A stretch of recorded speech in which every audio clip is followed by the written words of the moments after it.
আসসালামু আলাইকুম। আমাদের আজকের গল্প সুরাট এর কফিখানা। লিখেছেন লেভ তলস্তয়। সুরাট নগরে একটা কফিখানা ছিল। পৃথিবীর সকল স্থান থেকেই সেখানে অতিথি আসত এবং অনেকে একসাথে হয়ে অনেক বিষয় আলোচনা করত। একদিন পারস্যের একজন খুব বিদ্বান মোল্লা সেই কফিখানায় উপস্থিত হলেন। তিনি ধর্মতত্ত্ব সম্বন্ধে অনেক বই পড়ে সারা জীবন কাটিয়েছেন। ঈশ্বর সম্বন্ধে এত পড়েছেন, চিন্তা করেছেন ও লিখেছেন যে শেষে তার বুদ্ধিশুদ্ধি লোপ পেয়ে গেল। মাথা এমনই খারাপ হলো যে ক্রমে ঈশ্বর আছেন কিনা পারস্যের রাজা এটা শুনতে পেয়ে তাকে দেশ থেকে তাড়িয়ে দিল। চিরকাল ঈশ্বর সম্বন্ধে আলোচনা করে এই হতভাগ্য মোল্লা তত্ত্বকথা এত জটিল করে নিজেকে একেবারে হতবুদ্ধি করেছেন। তিনি বুঝতেন না যে বিচার বুদ্ধি তিনি একেবারে হারিয়ে ফেলেছেন। ঈশ্বর বিশ্বব্রহ্মাণ্ড জুড়ে আছেন এই কথাটা তার কাছে ধোঁকা মনে হতে লাগল। তার একজন কৃতদাস ছিল, সে তার সঙ্গে সঙ্গে ফিরত। পারস্যের এই পণ্ডিত কফিখানার ভিতর আসলেন। তার এক ভৃত্য দরজার কাছে রোদে একটা পাথরের ওপর বসেছিল। তাকে ঘিরে মাছি ভনভন করছিল আর সে সেগুলি তাড়াচ্ছিল। সেই কফিখানাতেই তামাক খাবার ঘরে বসে সেই পণ্ডিত আফিং চাইলেন। আফিং খেয়ে যখন তার মাথার ভিতর বেশ ঝিমঝিম করতে লাগলো, তখন তিনি তার সেই চাকরকে ডেকে বললেন, ওরে বেটা মুক্কু, তুই আমায় বলতো ঈশ্বর আছেন না নেই? নিশ্চয়ই তিনি আছেন বলে সেই কৃতদাস তার কোমরবন্ধ থেকে তখনই ছোট্ট একটা কাঠের পুতুল বের করল। সে বলল, এই ঈশ্বর যিনি আমাকে জন্মকাল থেকে রক্ষা করে আসছেন। যে গাছের কাঠ দিয়ে এই ঈশ্বর তৈরি হন সেই গাছকেও আমাদের দেশে সকলে পূজা করে থাকে। পণ্ডিত ও কৃতদাসের এই কথাবার্তা কফিখানার সব অতিথি মন দিয়ে শুনছিলেন। পণ্ডিতের প্রশ্নে ও তার ভৃত্যের উত্তরে তারা অবাক হলেন। সমাগত ব্যক্তিদের মধ্যে একজন ছিলেন ব্রাহ্মণ। তিনি কৃতদাসের দিকে ফিরে বললেন, হতভাগ্য মূর্খ, এ কি কখনো সম্ভব যে ঈশ্বরকে কেউ বয়ে আনতে পারে? ঈশ্বর একজন এবং তিনি এই সমস্ত জগতের চাইতেও বড়, কারণ এই জগৎ তো তারই সৃষ্টি। সবার চেয়ে তার শক্তি বেশি। তারই জন্যে গঙ্গা তীরে কত শত মন্দির তৈরি হয়েছে। সেখানে তার যথার্থ পূজারী ব্রাহ্মণেরা তার পূজা করে থাকেন। তারাই শুধু ব্রহ্মকে জানেন, তারা ভিন্ন আর কেউ জানে না। সেই এক অদ্বিতীয় ব্রহ্ম। প্রকৃত ভগবান এই ব্রাহ্মণদের রক্ষা করেছেন বলে যুগে যুগে অসংখ্য বিপ্লবের মধ্যেও তারা নিজেদের প্রাধান্য অটল রাখতে পেরেছেন। ব্রাহ্মণ এরকম বললেন। তিনি মনে করলেন যে সেখানকার প্রত্যেকেই তার কথা বিশ্বাস করেছে। কিন্তু সেখানে একজন ইহুদি দালাল ছিলেন।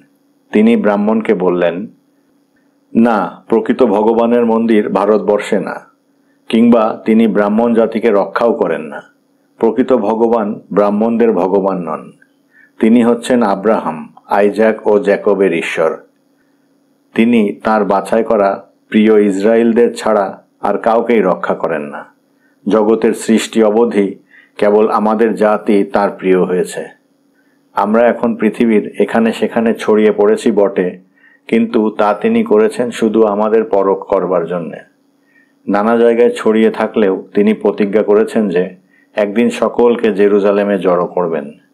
পুরাতন পৃথিবীর আশ্চর্য জিনিস জেরুজালেমের মন্দির আবার আলো করে জগতের সকল জাতির উপর শাসন করবার জন্যই তিনি ইসরায়েলের প্রতিষ্ঠা করেছেন। ইহুদি এরকম অনেক কথা বলতে বলতে চোখের পানি ফেলতে লাগলেন।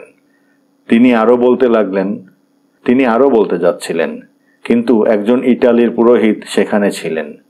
তিনি তাকে বাধা দিয়ে বললেন, আপনি যা বলছেন তা একেবারেই মিথ্যা। আপনি ভগবানের উপর একটা অবিচার আরোপ করছেন। অন্যান্য সব জাতকে বাদ দিয়ে তিনি আপনাদের জাতটাকেই বেশি ভালোবাসেন না। যদিও এটা সত্যি যে তিনি পূর্বে ইসরায়েলদের ভালোবাসতেন, তারা 1900 বছর পূর্বে তার ক্রোধের কারণ হয়েছে, তার জন্যেই ইহুদি জাত অধঃপাতে গেছে। ভগবান তাদের এখানে সেখানে ছড়িয়ে রেখেছেন। তাদের ধর্ম কেউ গ্রহণ করে না, সেটা প্রায় উঠেই গেছে। ঈশ্বর কোনো জাতিকে বেশি ভালোবাসেন না, কিন্তু যারা তাঁর আশ্রয়ে থাকতে চায় তাদের তিনি রোমের ক্যাথলিক গির্জায় যেতে বলেন। তার বাইরে গেলে সে গির্জা ছেড়ে অন্য কোনোখানে গেলে মুক্তি লাভ হবে না। ইটালির ধর্মযাজকটি এরকম বললেন। কিন্তু সেখানে একজন প্রোটেস্ট্যান্ট পাদ্রীও উপস্থিত ছিলেন। তিনি সেই ক্যাথলিক ধর্মযাজকের দিকে চেয়ে তাকে উচ্চস্বরে বললেন, তুমি কি করে বলতে পারো যে কেবল তোমাদের ধর্মে যারা রয়েছে শুধু তাদেরই মুক্তি হবে, আর কারোর মুক্তি হবে না? সত্যি সত্যি যারা বাইবেলে যীশু খ্রিস্টের নিজের উপদেশ মতো ভগবানের উপাসনা করে তারা তাঁর আশ্রয় পাবে। সুরাটের টেক্সট অফিসের একজন তুর্কি কর্মচারী কফিখানায় বসে চুরুট খাচ্ছিল। সে ওই দুই খ্রিস্টান পাদ্রীর চেয়েও নিজের ধর্মের মহিমা জাহির করার জন্য বলল, রোমীয় ধর্মে আমাদের বিশ্বাসের মূল্য নেই। 1200 বছর পূর্বে সত্য ধর্ম এটাকে ছোট করে ফেলেছিল। সে ধর্ম হচ্ছে মোহাম্মদের ধর্ম। তোমরা নিশ্চয়ই লক্ষ্য করে থাকবে যে খাঁটি মুসলমান ধর্ম ইউরোপ, এশিয়া, এমনকি সুসভ্য চীন দেশে পর্যন্ত কী রকম ছড়িয়ে পড়েছে। তোমরা নিজেরাই বলছো যে ঈশ্বর ইহুদিদের অগ্রাহ্য করেছেন, এবং এর প্রমাণস্বরূপ তোমরাই বললে যে ওদের ভগবান খাটো করে রেখেছেন, তাই ওদের ধর্ম ছড়িয়ে পড়ছে না। তাহলে এই মুসলমান ধর্ম যে শ্রেষ্ঠ ধর্ম এইটা স্বীকার করো, কারণ এটা দেশে দেশে দিকে দিকে ছড়িয়ে পড়ছে। আল্লাহর শেষ অবতার মোহাম্মদকে যারা ভজনা না করবে, তার ধর্ম যারা গ্রহণ না করবে, তারা মুক্তি পাবে না। কিন্তু এই মোহাম্মদের শিষ্যদের ভিতরে যারা ওমরের শিষ্যত্ব গ্রহণ করেছে তারাই কেবল মুক্তি পাবে। আলীকে যারা অনুসরণ করবে তারা মুক্তি পাবে না। আলী ধর্মে আস্থাহীন। পারস্যের সেই মোল্লা আলীর দলভুক্ত। তিনি এর উত্তর দিতে চাইলেন, কিন্তু ঠিক এই সময়ে সেখানে উপস্থিত নানা ধর্ম ও সম্প্রদায়ের লোকদের ভিতর এক মহা বিতর্ক বেঁধে গেল। সকলেই নিজ নিজ ধর্ম সম্বন্ধে অনেক রকম কথা বলল। কি করে ঈশ্বরের পূজা করতে হয় সে সম্বন্ধে অনেক যুক্তি দেখালো। তাদের প্রত্যেকেই জাহির করল যে শুধু তারই দেশের সকলে ঈশ্বরকে জানে ও সেখানেই শুধু তার প্রকৃত পূজা হয়। সকলেই যুক্তি খাটালো, চিৎকার করল।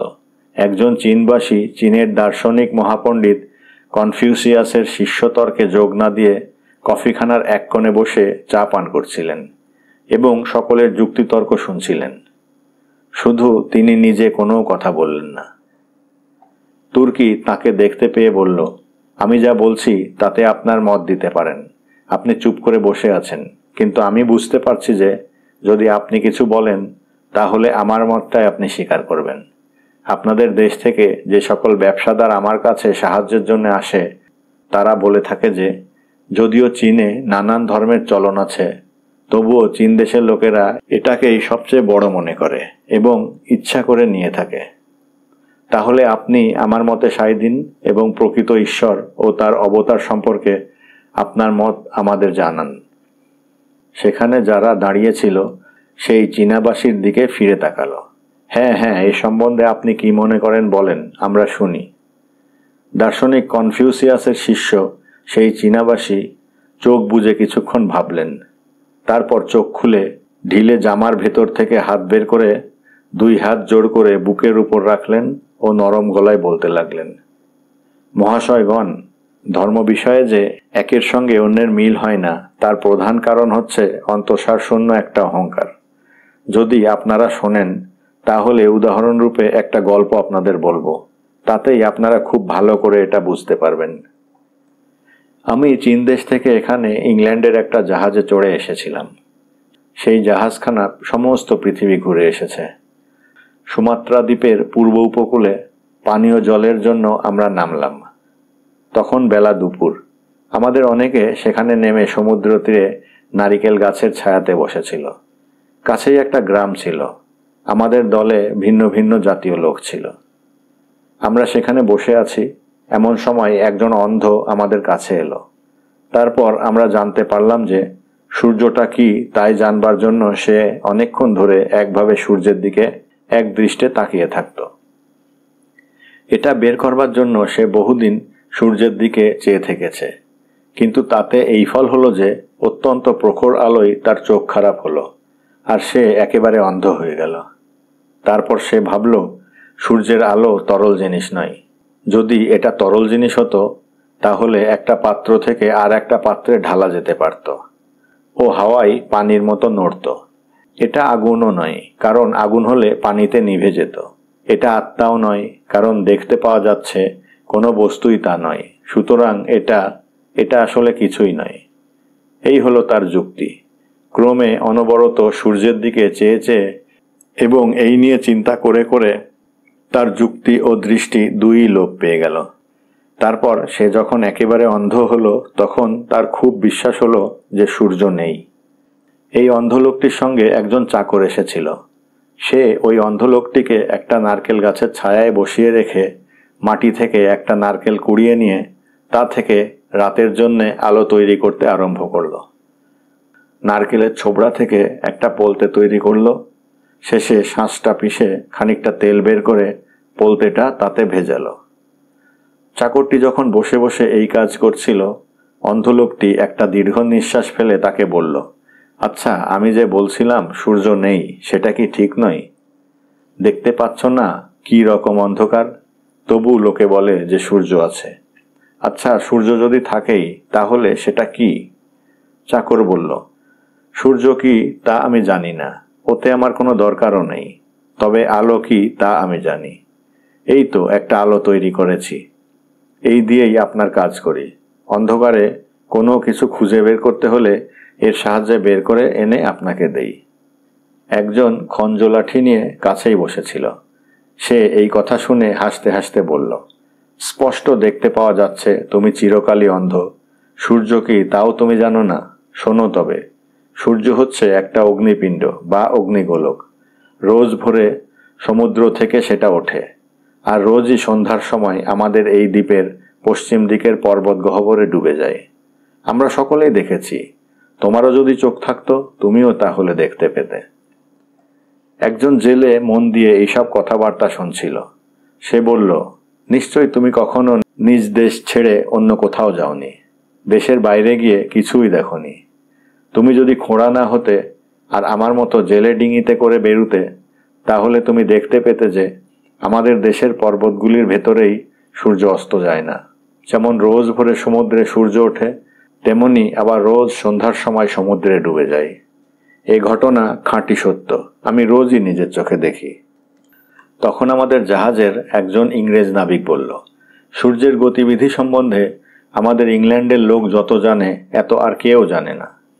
সকল ইংরেজি জানে যে সূর্য কোনোখানে উদয়ও হয় না বা কোনোখানে অস্তও যায় না। এটা পৃথিবীর চারধারে অনবরত ঘুরছে। আমরা পৃথিবীর চারধার পরিভ্রমণ করে দেখেছি যে সূর্য নেই এমন জায়গা পৃথিবীতে নেই। যেখানেই গেছি ভোরে সূর্যের আলো দেখেছি আর রাত্রিরে অন্ধকার, যেমন আমাদের এখানে ঠিক তেমনই। তারপর একটা লাঠি দিয়ে মাটির উপর কতগুলো বৃত্ত এঁকে কি করে সূর্য পৃথিবীর চারিদিকে ঘোরে এবং সূর্য আকাশেই বা কি করে চলে তা বুঝিয়ে দেওয়ার চেষ্টা করল, কিন্তু খুব ভালো করে বুঝিয়ে দিতে পারল না। শেষে জাহাজ পরিচালককে দেখিয়ে দিয়ে সে বলল, এ সম্বন্ধে ইনি আমার চেয়ে অনেক বেশি জানেন, ইনি এটা খুব ভালো করে বুঝিয়ে দিতে পারবেন। জাহাজ চালক খুব বুদ্ধিমান লোক ছিলেন। তিনি চুপ করে মন দিয়ে সব কথা শুনছিলেন। তাকে জিজ্ঞাসা করবার আগে তিনি কোনো কথাই বলেননি। সকলেই তার দিকে তাকালো। তিনি তারপর বললেন, আপনারা প্রত্যেকেই ভুল পথে চলেছেন এবং নিজেদের ফাঁকি দিচ্ছেন। সূর্য পৃথিবীর চারিদিকে ঘোরে না, পৃথিবীটাই সূর্যের চারিদিকে ঘোরে। 24 ঘন্টায় একবার সূর্যকে প্রদক্ষিণ করে। এ কেবল জাপান, ফিলিপাইন আর সুমাত্রা দ্বীপেই নয়, আফ্রিকা, ইউরোপ, আমেরিকা এবং আরও অনেক দেশে সূর্য আলো দিয়ে থাকে। একটা পাহাড়, একটা দ্বীপ, একটা সমুদ্রে কিংবা শুধু একটা পৃথিবীতেই আলো দেয় না সে। আমাদের এই পৃথিবীর মতো আরও অনেক গ্রহও সূর্যের আলো পেয়ে থাকে। যদি আপনারা পায়ের নিচের মাটির দিকে না চেয়ে আকাশের দিকে একবার তাকান, তাহলে সকলেই এটা বুঝতে পারবেন। আর কখনো আপনাদের মনে হবে না যে কেবল আপনাদের জন্যই অথবা আপনাদের দেশেই সূর্য ওঠে। সেই জ্ঞানী জাহাজ চালক তো এইরকম বললেন। তিনি পৃথিবীর চারিদিকে অনেক দেশে গিয়েছেন এবং অনেক সময় আকাশের দিকে চেয়ে কত কি চিন্তা করেছেন।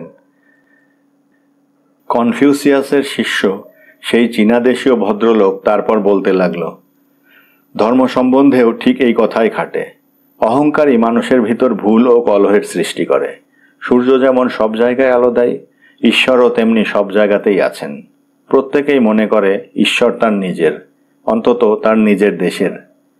যে ঈশ্বরকে এই পৃথিবীও ধারণ করতে পারে না, যিনি অনন্ত অসীম, তাকে প্রত্যেক জাতি নিজের মন্দিরের ভিতর বদ্ধ রাখতে চায়।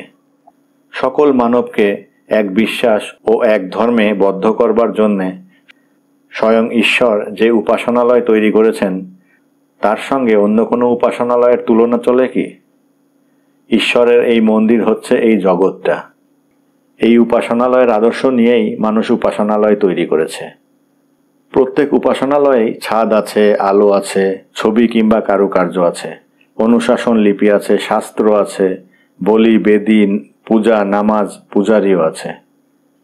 কিন্তু কোনো উপাসনালয়ের আকাশের মতো ছাদ, সূর্য, চন্দ্র এবং নক্ষত্রের মতো দীপমালা আছে কি? অথবা এই জীবিত স্নেহ মমতাপূর্ণ পরদুঃখকাতর মানুষের সঙ্গে কোনো প্রতিমূর্তির তুলনা হয় কি? ঈশ্বর মানুষের সুখের জন্য তার শুভ আশীর্বাদ চারধারে ছড়িয়ে রেখেছেন। তার চেয়ে সহজ সরল ঈশ্বরের দয়ার কথা আর কোথায় লেখা আছে? মানুষের বুকের ভিতর যা লেখা রয়েছে তার চেয়ে সুস্পষ্ট ধর্মশাস্ত্র আর কোথায়? মানুষ প্রেমের মূর্তি নিয়ে একে অন্যের জন্য যে নিজের সুখ বিসর্জন করে, তার মতো মূর্তি আর কোথায়? সজ্জনের অন্তর্করণের সঙ্গে কোনো বেদির তুলনা হয় কি? সাধুর মানেই তিনিই বলি গ্রহণ করেন। ঈশ্বর সম্বন্ধে মানুষের ধারণা যত উঁচু হবে, সে ততই বেশি জানতে পারবে, আর তাকে যত বেশি জানতে পারবে ততই তার দয়া, স্নেহ ও মানুষের প্রতি ভালোবাসা অনুকরণ করে সে তার কাছাকাছি হবে। ধন্যবাদ।